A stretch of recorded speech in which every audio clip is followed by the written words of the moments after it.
You know, for me, the exciting part is really the Bronco. Ford makes the Ranger. I know it's in demand, that kind of truck here in the U.S., but the Bronco is the one that real sort of auto nerds have been clamoring for so many years. Is it really true? Is it coming back? I think it is. They don't really want to put out the announcement yet because they're in the middle of labor negotiations, and one of the things they like to dangle to the United Auto Workers Union is, hey, if you make a concession here, we'll guarantee that this plant and that plant have products to build and therefore guaranteeing jobs for years to come. But Ford has done really well with iconic brands. The Mustang is doing great for them. They are bringing back the Continental for Lincoln, which has been gone for a long time. And I think this one's going to come back because it's got a real following among young people in Southern California, even though they haven't made a Bronco since 1996. So we're looking at pictures of the Ranger here.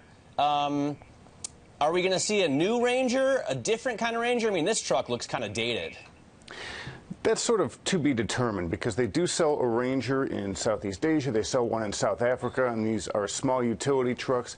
My guess is they would have to come up with something that's pretty new or at least heavily adapted for the U.S. market because the Toyota and Nissan trucks are pretty popular, and General Motors has hit the ball out of the park with the Chevy Colorado and the GMC Canyon. And they're not small trucks. They're really what they call a midsize, and I've test driven the Colorado, and it is not tiny. It really does take some attention and skill just to park the thing. It's not that much shorter than their full-size pickup. It's not a little one. Let me ask about the labor negotiations. I mean, I know that you and Keith and Mark and Jamie and the whole autos team there is focused on this right now. Ford and GM and I guess Chrysler, all three are in negotiations with the UAW.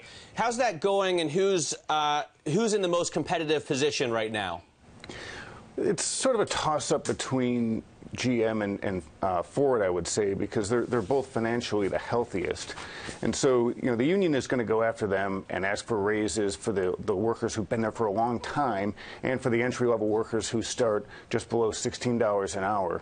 And, you know, with the companies doing things like, you know, importing some vehicles from China or talking about building things in Mexico, they've got a bit of leverage there. So they've got money to give, but they've also got a way to brush back the union and say, hey, don't ask for too much here because we've got all these other places where we can build and import cars and trucks that are much more competitive and much cheaper to go by. Well, and that's kind of what's going on here, right? I mean, Ford is moving production of, I think, 5 of its smaller, more fuel-efficient vehicles from a factory here down to Mexico, and we're talking about this story. The Bronco and the Ranger would essentially replace that production and give those workers continued jobs, right?